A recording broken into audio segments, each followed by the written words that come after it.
Okay, so back in November, Yale Law School stuns the legal world when it announces that it's no longer going to participate in U.S. News and World Report's annual ranking of law schools, meaning that it's not going to provide the data that U.S. News asks for every year. Almost immediately after that, Harvard Law School did the same exact thing. And then in the next few days, there's a cascade of elite law schools that do the same exact thing. They include Columbia, Berkeley, Georgetown, Stanford, Michigan, Northwestern, right? So this long list of withdrawals from cooperating with U.S. News rankings didn't actually end with law schools, because by the start of February, many medical schools had also announced that they would no longer cooperate with U.S. News and World Report's graduate school rankings process. Specifically, medical schools like Harvard, Stanford, Columbia, Chicago, Penn, and Johns Hopkins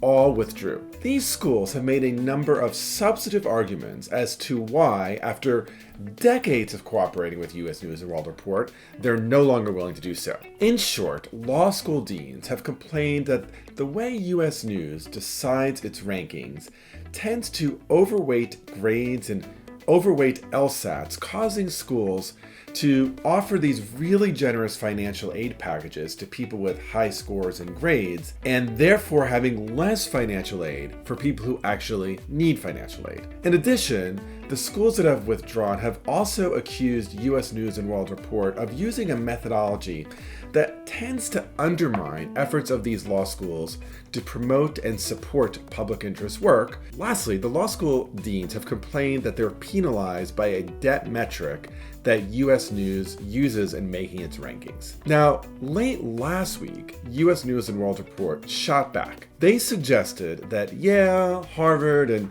other elite law schools are actually withdrawing from the U.S. News and World Report ranking system because they want to avoid accountability for changes that they are planning to make to their admissions policies should the Supreme Court get rid of affirmative action this term, as they are expected to do. As part of U.S. News and World Report's rebuttal, U.S. News took out a full-page ad in the Boston Globe where it defended the legitimacy and the journalism behind its ranking system. In addition, Eric Gertler, the chairman of U.S. News and World Report, wrote a scathing op-ed in the Wall Street Journal last week, where he defended U.S. News rankings as, quote, vital and accurate data, and said that administrators at law schools wanted to actually avoid being held accountable. Now, in the legal and the medical world, the decisions taken by these deans and the response from U.S. News and World Report truly has fundamentally shaken up the rating system, a rating system that has been in place for about 40 years. Now, as someone who has spent quite a bit of time on the admissions committee at Harvard Law School, I confess that I have all sorts of opinions on both the value and the flaws of these ranking systems. But that's not what I'm going to talk about today. Rather than add my opinion on the substance of the decision, today I'm going to actually unpack this decision from a negotiation perspective. And if you stay to the end, I'm going to offer you a very key lesson that any negotiator needs to consider when they walk away from a negotiation table.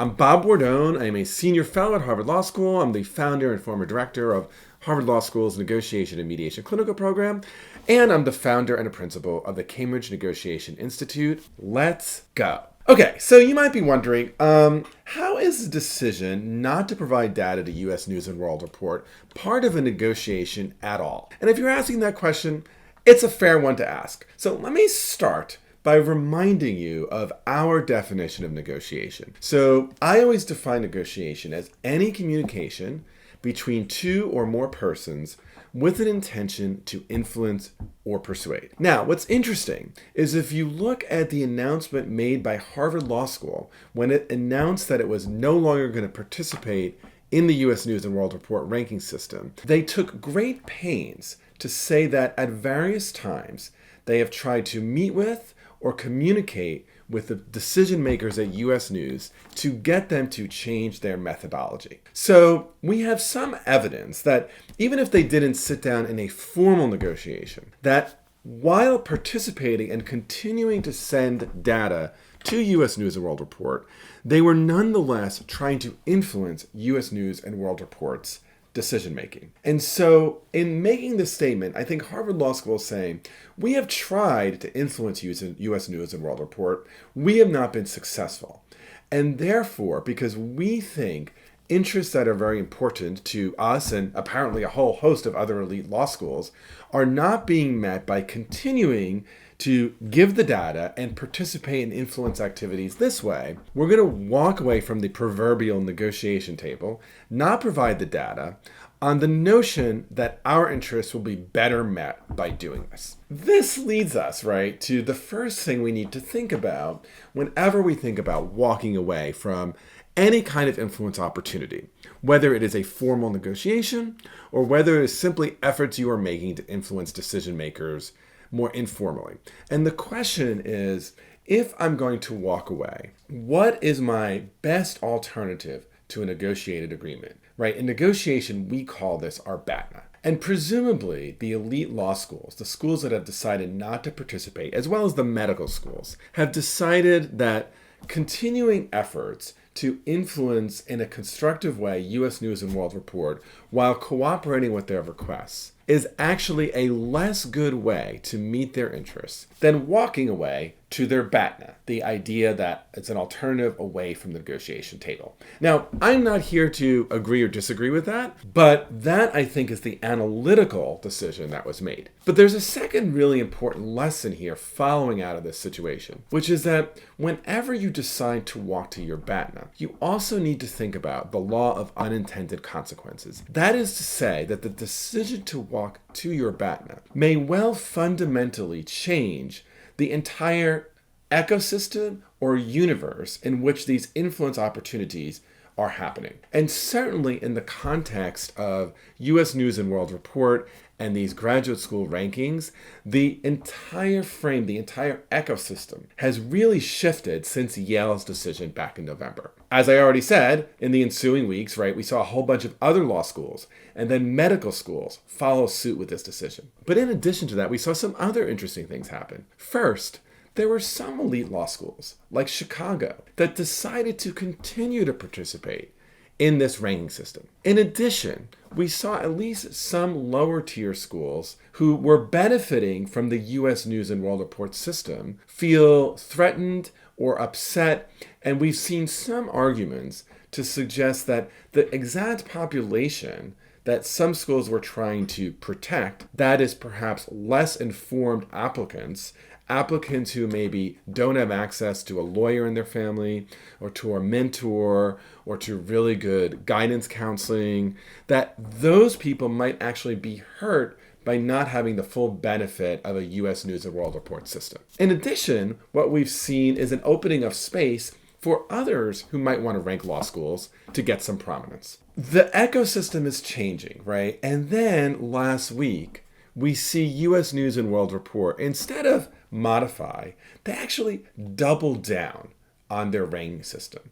And they do it in a really particular way, because what they end up doing is inviting a culture war aspect to this, right? So what they say is that, hey, what these law schools are really trying to do is they're preparing to lower their academic standards when affirmative action is going away. These are people who don't want to be held accountable for actually who it is they're admitting to their school. And so by making this argument, by kind of double downing in a way that brings in a culture war aspect to it, I think what U.S. News and World Report has essentially done, right, is made this issue of rankings part of the larger kind of right-wing assault on so-called wokeness in higher education. Does that mean that Harvard or Yale or any of the other elite schools made a mistake? Maybe, maybe not. That's not what I'm saying. What I am saying from a negotiation perspective is that whenever you decide to walk away, you need to think about not only how your own interests might be advanced or not advanced,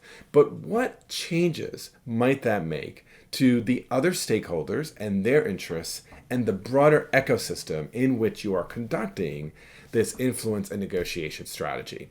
And what I would say here is the whole system, right, is fundamentally changed because of these decisions. So all of this suggests a third and final negotiation lesson for all of us. Because whenever we decide to walk away, we need to think about not only our BATNA, not only how does it fundamentally alter the broader perceived playing field of issues and interests and others' BATNAs as well, but we also, as we are walking away, should be thinking about, is there a life raft? Is there a golden bridge that we can leave for the other side should they want to come back to the negotiation table? So one thing that I would say is really great negotiators, when they do decide to walk to their BATNA, give the other side, the person left at the table, a way back that is face-saving to continue that negotiation. And I would say the one thing that I didn't notice, at least in the statements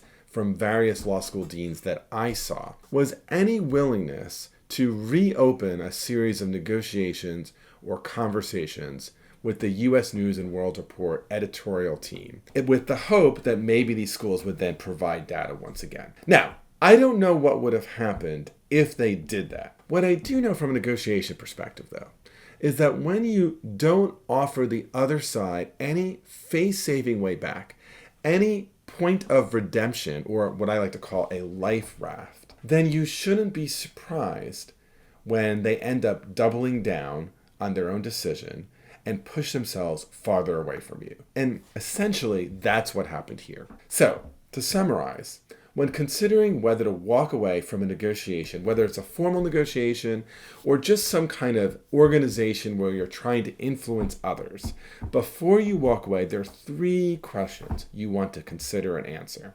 First, will walking away meet your interests better than staying at the table? In other words, is your best alternative to a negotiated agreement, or BATNA, better?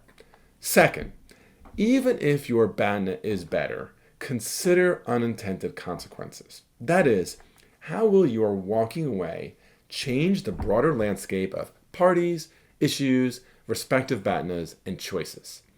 And third, even as you make that decision to walk away, consider offering the other side a face-saving way back so that they have a path to engage conversations with you, and so that you're not inadvertently pushing them farther and farther into an extreme corner. So, if you're interested in learning more about when to walk away and how to do it, watch this next video, which is how do I decide when to walk away in a negotiation. Also, if you're new to my channel, I'd be really grateful if you'd hit the subscribe button, ring the bell, and don't forget to like this video. I'm Bob Bordone, and thanks for watching. Okay, you know you don't want to walk away from watching. Keep watching.